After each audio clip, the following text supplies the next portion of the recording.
First year, Assalamu alaikum and welcome to the physics class of Barrett Schooling System and College. हम question number 6 chapter number 6 पढ़ रहे थे। हमने इसमें कुछ प्रॉब्लम्स कंसेप्चुअल क्वेश्चन किए थे, कुछ प्रॉब्लम किए थे, बीच में से गैप आ गया था, हम प्रॉब्लम्स नहीं कर सके, कंटिन्यू कर सके। तो आज हम देखते हैं कि जो रह गए थे कोशिश करते हैं कि वो प्रॉब्लम मैक्सिमम हम कवर कर सकें। तो अगला जो प्रॉब्लम हम कर रहे थे 3 तक हमने किए थे। फोर्थ प्रॉब्लम था हमारे पास, a venturi meter is measuring the flow of water, it has a main diameter of 3.5 centimeter, tapering down to a throat diameter of 1 centimeter. If the pressure difference is measured to be 18 millimeter Hg, what is the speed of the water entering the venturi throat? अगर आप venturi meter को करेंगे तो हम कह सकते हैं कि वेंचुरी मीटर कुछ इस शेप का बन जाएगा।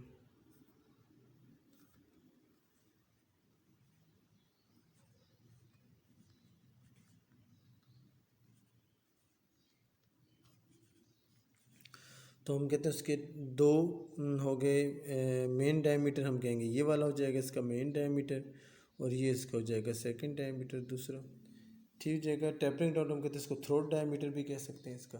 तो अब आपने क्या पता एक वेंचुरी मीटर है कि जिसमें से वाटर फ्लो कर रहा है और उसके जो मेन डायमीटर है वो है ये मेन डायमीटर इसका जो है वो है 3.5 सेंटीमीटर, थ्रोट का डायमीटर है 1 सेंटीमीटर। इन दोनों के दरमियान, मेन और थ्रोट के दरमियान जो प्रेशर डिफरेंस है वो 18 मिलीमीटर है। तो आपने बताना है what is the speed of the water entering the venturi throat, कि जो वेंचुरी थ्रोट में आ रहा है इसमें लिक्विड कोई भी या वाटर, तो आपने बता रहा है उसकी स्पीड क्या है। अब दो डायमीटर हैं तो एक जो उन्होंने लिखा है मेन और एक थ्रोट, तो हम भी इसको इस तरह लिखेंगे। मेन डायमीटर जो है वो कितना आ जाएगा D1, उसको हमने नाम देंगे और 3.5 सेंटीमीटर हो जाएगा। दूसरा इसका अगर डायमीटर आ जाएगा D1 से 3.5 सेंटीमीटर तो इसको हमने कन्वर्ट किया मीटर्स में 0.035 मीटर्स। फिर इसका हमने रेडियस निकाल लिया। रेडियस क्या होता है डायमीटर का हाफ, तो वही हमने किया D1 डिवाइडेड बाई 2। इस तरह थ्रोट डायमीटर जो सेकंड था उसको हमने D2 नाम दे दिया, वो है कितना, ये हमारे पास दिया गया उसमें क्वेश्चन में वो है 1 सेंटीमीटर। तो हमने क्या किया इसको D2 is equal to 1 centimetre which is equal to 0.01 millimetre. फिर हमने इसका क्या निकाला, रेडियस निकाल लिया। अब आ जाए हमारे पास सोल्यूशन के नेक्स्ट उसमें। अगर उसमें आप गौर करें तो हमारे पास जो फार्मूला बनता है ना इसके फाइंड करने के लिए, वो ये बनता है formula V1 is equal to A2 under root 2 P1 minus P2 rho A1 square minus A2 square. इसमें V1 स्पीड है, P1 minus P2 pressure difference है, ठीक हो गया। A1 और A2 दो एरियाज़ हैं। कौन कौन से दो एरियाज़ हैं? एक मेन जो आपने कहा था इस पार्ट उसका, और दूसरा थ्रोट, इन दोनों का ये अलग अलग एरिया हो जाएगा। इस तरह P1 और P2 इन दोनों का अलग अलग प्रेशर हो जाएगा। V1 स्पीड होगी, तो इसके लिए हमारे पास देखें P1 माइनस P2 दिया गया है, A1 माइनस A2 हमें नहीं गिवन। तो A1 माइनस A2 मीन्स हो गया एरिया, और एरिया के लिए अगर आप गौर करें तो फार्मूला हमारे पास क्या होता है पाई आर स्क्वायर। तो हम जो मालूम करेंगे पहला वाला जिसको हमने इसको कहा था कि मेन उसका डायमीटर होगा, वो मेन जो उसका डायमीटर देखें तो उसमें इसका अगर एरिया फाइंड करना चाहें तो वो पाई R1 स्क्वायर हो जाएगा। और फार्मूला 3.18 इंटू आर, रेडियस उसका हमने निकाला था कहाँ पर, अगर आपको याद हो तो उसका रेडियस हमने ये देख ये 0.018 निकाला था, ठीक है, ये इस हिस्से का, ठीक हो गया। तो अब अगर यहाँ पर आप आएँ तो हमने क्या निकाला उसका area of cross section A1, फिर इसी तरह हमने A2 मालूम किया, ये थ्रोट का हो जाएगा। प्रेशर डिफरेंस उन्होंने दिया गया ऑलरेडी गिवन है, P1 minus P2 is equal to 18 mm of Hg। Density हमने यहाँ पे कौन सी लगानी, चूँकि हम यहाँ पे उन्होंने कहा है वाटर का अपने फ्लो मालूम किया, तो डेंसिटी ऑफ वाटर क्या है 1000 किलोग्राम, ठीक, ये हमारे पास आ जाएगी इसकी डेंसिटी। अब फार्मूला हमारे पास है V1 is equal to A under root 2 P1 minus P2 A1 minus A2 square. तो अब हम इसमें सिर्फ सिंपल वैल्यू पुट करनी है, ठीक है। एरिया A2 की वैल्यू यहाँ पर आ जाएगी, और सब वैल्यूज़ आप में जस्ट मैथमेटिकल है, उतना मुश्किल भी नहीं है कि आप उसको सॉल्व करना आपके लिए ना हो, आसान ना हो। तो हम देखते हैं सिंपल मल्टीप्लाई और डिवाइड करके रूट निकालने वाला अगर आप आंसर देखें तो वो आपके पास आ जाता है। V1 इज इक्वल टू, अगर आप यहाँ देखें तो मल्टीप्लाई और डिवाइड किया, आपने V1 लास्ट निकाला 0.0000785 मीटर स्क्वायर मल्टीप्लाई बाय 2202। अब ये देखें यहाँ पर ये आ रहा हुआ है, ठीक है, ये इसका रूट लिया हुआ है, ये आ गया 2202 जो है ये इसका रूट था 4848485 का। तो आपने दोनों को मल्टीप्लाई, लास्ट आपके पास V1 आया 0.17 मीटर पर सेकेंड। तो हम कह सकते हैं the speed of the water entering the venturi throat is 0.17 metre पर सेकेंड। अगला क्वेश्चन देखें जी, अगला क्वेश्चन है a small circular hole 6 millimetre in diameter is cut in the side of a large water tank 14 meter below the water level in the tank. The top of the tank is open to the air. Find, पहला क्या find करना है, speed of efflux of the water and the volume discharged per second.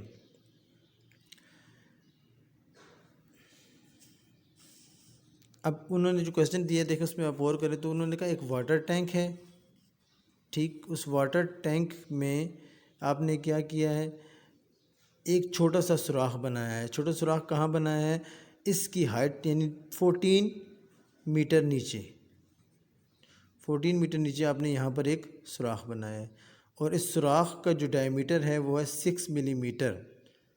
इसमें से जब आपने सुराख किया तो इसमें से पानी ने बाहर निकलना शुरू किया, तो उन्होंने कहा आप बताएं जो यह पानी यहाँ से बाहर निकल रहा होगा उसकी स्पीड क्या होगी। ई फ्लक्स का मतलब होगा बाहर निकलना, स्पीड ऑफ ई फ्लक्स आपने बताना है और 1 सेकंड में कितना वॉल्यूम पानी का बाहर निकलेगा।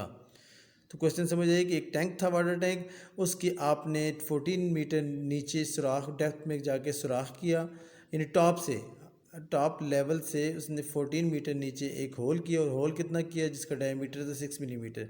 आप बताएं जो पानी वहाँ से निकलेगा उसकी स्पीड क्या होगी और कितना volume of the water 1 second में कितना होगा। तो अगर आप देखें इसके लिए फिर हम क्या करेंगे, वही चीज़ डाटा बनाते हैं। इसमें गिवन हमें क्या है, डायमीटर दिया गया होल का कितना 6 millimetre which is equal to 0.006 metre. Automatically इसका आप रेडियस निकाल लें, d/2 आ गया। ये हाइट कितना वाटर लेवल का, वो पानी कितना ऊपर था, पानी का लेवल कितना था, हमने कहा था वो है 14 मीटर, क्योंकि हमने 14 मीटर नीचे सुराख किया तो इसका मतलब पानी कितना भरा हुआ था 14 मीटर का। आपने बताना क्या है, speed of E flux and volume discharge पर सेकेंड। वॉल्यूम डिस्चार्ज पर second means delta we divided by delta T, delta we divided by delta T volume पर सेकेंड, ठीक है। अच्छा, अब इसमें टॉरस सीरीज थ्योरम लगाएंगे। टॉरस सीरीज थ्योरम के मुताबिक अगर आपको याद हो तो हमने टॉरस सीरीज थ्योरम पढ़ा था v is equal to √2gh, where g is constant, h is height और v इज़ द स्पीड यानी ई फ्लक्स बाहर निकलने की स्पीड। तो अगर अब आप इस वैल्यूज़ यहाँ पर पुट करें तो हम देखें सिंपल वैल्यूज़ पुट करनी है, 2 × 9.8 मीटर पर सेकेंड मल्टीप्लाई बाय 14 यानी ये 2, ये g और ये h। तो आगे आपके पास 274.4, इसका अगर आपने रूट निकाला तो 16.6 मीटर पर सेकेंड। इसका मतलब पानी जो निकल रहा था वहाँ से उसकी स्पीड कितनी थी, 16.6 मीटर पर सेकेंड। अब आ जाए हमने वॉल्यूम पर सेकंड मालूम करना है, तो वॉल्यूम पर सेकंड के लिए हम इस्तेमाल करेंगे equation of continuity. Equation of continuity के मुताबिक volume rate of volume of the liquid flowing is equal to AV, volume flow पर second is equal to AV, product of area and speed. Delta we divide by delta T, इसमें जो capital delta we है ये है volume और ये छोटा जो है ये है स्पीड के लिए, ठीक हो गया। तो फार्मूला आ जाएगा delta we divide by delta t is equal to AV। अब हमारे पास एरिया गिवन नहीं, delta we divide by delta t तो आपने फाइंड करना है, एरिया और वी होने चाहिए आपके पास, एरिया नहीं है, वी आपने पास ये कैलकुलेट किया 16.6। तो अब एरिया के लिए हमारे पास फार्मूला क्या है, पाई आर स्क्वायर, और हमारे पास ऑलरेडी आर हमने निकाला था, जब डायमीटर दिया गया तो हमने से आर निकाल लिया था। तो अगर आप यहाँ पर इसमें इक्वेशन में वैल्यूज़ पुट करें तो हमारे पास आंसर देखें, रेट ऑफ फ्लो आ जाएगा 0.000469 पर मीटर क्यूब पर सेकेंड, यानी 1 सेकेंड में वो इतना जो वॉल्यूम है वो फ्लो कर रहा है, ठीक हो गया। अब आ जाए नेक्स्ट उसकी प्रॉब्लम की तरफ। Question number 6, what is the aerofoil lift in newton due to Bernoulli's principle on a paper plane of wing area 0.01 meter square if the air passes over the top and bottom of the surface at speed of 9 meter per second and 7 meter per second respectively. Take the density of air as 1.28 meter per second. आपने बताना है कि what is the aerofoil lift, और वो बतानी है newton में, due to Bernoulli's equation on a paper plane of wing area. एक आप कहते हैं, हम कह सकते हैं कि ये जो उसका एक विंग था जहाज़ का, पेपर प्लेन बना लेते हैं, हम कहते हैं उसका पेपर प्लेन है, इसका ये एक विंग है, ये एक हिस्सा है जहाज़ का, एक पर है जिसे हम कहते होते हैं। अब हम कहते हैं जब ये उड़ता है तो इस पर ये ऊपर की तरफ उठता है, इसी वजह से है कि जो एयर होती है नीचे से वो इसको पुश करती है, विंग्स पर प्रेशर डालती है, तो ये क्या होता है, प्रेशर की वजह से ये ऊपर की तरफ उठता है। आपने उसने कहा था बर्नौलीज इक्वेशन की वजह से बताएं कि ये कितना प्रेशर इस पर लगेगा, जबकि इसका एरिया यानी ये जो विंग था इसका ये एरिया ये सारा 0.01 मीटर स्क्वायर हो, और जो एयर पास कर रही हो वो टॉप यहाँ पर और ये बॉटम दोनों जगहों पर। सॉरी आपको फिगर नहीं नज़र आई थी, हमने कहा था अगर ये हमारे पास एक पर है जहाज़ का, ठीक हो गया, तो हम कहते हैं कि वो जहाज़ जब ऊपर उठता है तो क्यों उठता है कि ये जो एयर होती है नीचे वाली वो उसको पुश करती है ऊपर की तरफ। हमने वो बर्नौलीज इक्वेशन में एग्जांपल इसकी ये दी थी, तो वो हाई प्रेशर जो होता है वो उसको पुश करता है टुवर्ड्स लो प्रेशर की तरफ, तो ये हम कहते हैं ऊपर की तरफ उठता है। अब उन्होंने कहा है कि आपने क्या बताना है कि कितना इस पर एरोफॉयल लिफ्ट होगी, यानी कितना इस पर लगेगा, ये जो लिफ्ट ऊपर की तरफ उठेगा तो कितना उठेगा वो आपने बताना है, उस पर फोर्स कितनी लग रही होगी जो उसको ऊपर की तरफ उठा रही होगी, वो फोर्स आपने कैलकुलेट करनी है, और वो बतानी भी न्यूटन में है, वो कितनी फोर्स पे लगेगी कि ये जहाज़ ऊपर मूव करेगा, ये पर ऊपर मूव करेगा। दिया क्या है कि इसका एरिया अगर कितना हो, इसका एरिया उन्होंने कहा 0.01 मीटर, ये सारा एरिया इसका 0.01 मीटर हो, और जो एयर ऊपर और इस विंग के नीचे फ्लो कर रही हो उसकी स्पीड हो 9 मीटर पर सेकेंड और 7 मीटर पर सेकेंड, ऊपर से 9 नीचे 7, वो आपने बताना है। अब आ जाए इसके सोल्यूशन की तरफ। तो पहले हम देखते हैं इसमें गिवन क्या है। हमारे पास उस विंग का सरफेस एरिया दिया गया है, वो कितना है, ए हमने इसको कहा वो 0.01 मीटर स्क्वायर है। ऊपर जो उसकी स्पीड दी गई है वो है, इसको आप v1 कर लें,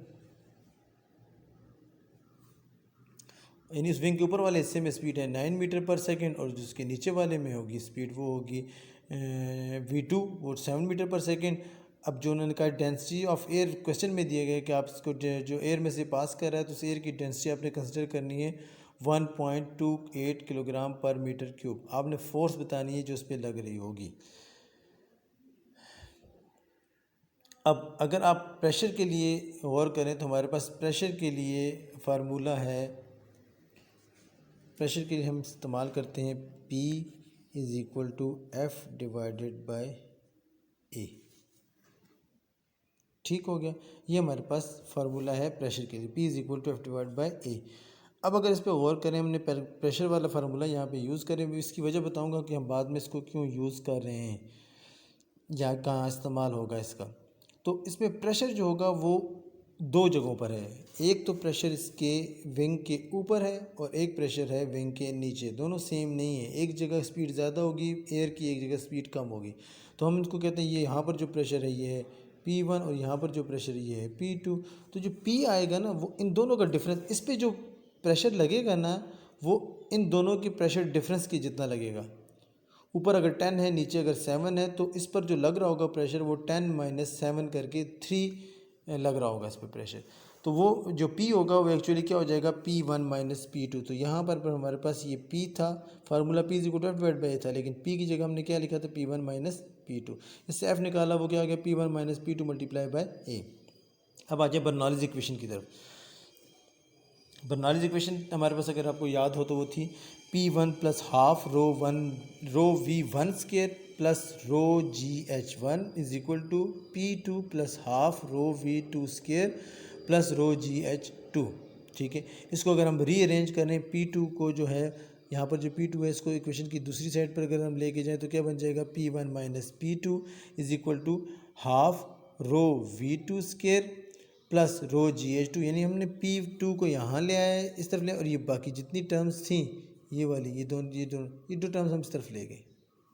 ठीक हो गया, तो यहाँ पर रहेगा सिर्फ P1 माइनस P2, ये हाफ रो V1 स्क्वायर और रो GH1 इस तरफ चले गए दूसरी तरफ इक्वेशन के।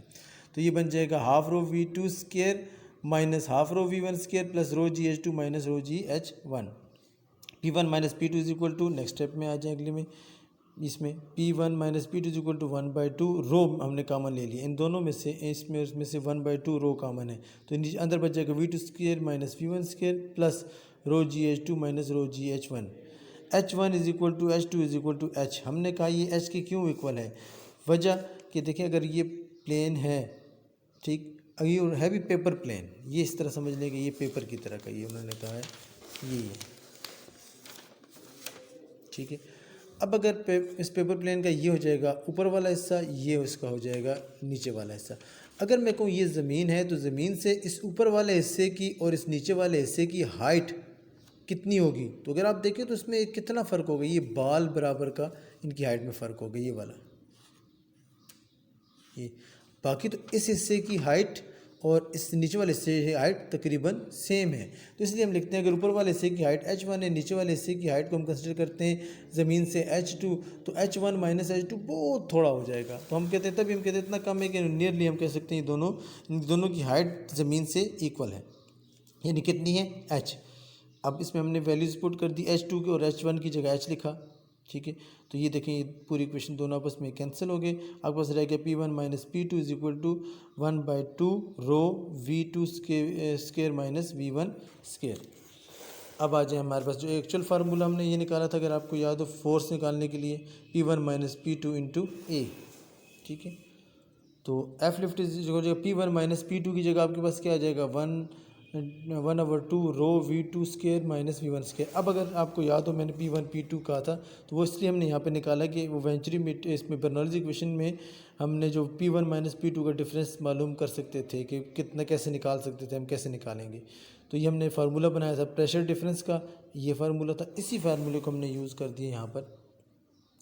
रो V2 square minus V1 square into हम वैल्यूज़ पुट करते हैं 1/2 आ जाएगा, ठीक है। हमने डेंसिटी कितनी ली है 1.28 और स्पीड कितनी थी 9 और 7, तो ये आ जाएगी आपके पास, अगर आप कैलकुलेट करें तो ये आ गया आपके पास 0.2 किलोग्राम मीटर पर second square which is equal to 0.2 newton. तो हम कह सकते हैं इस तरीके से ये हमने कैलकुलेट किया।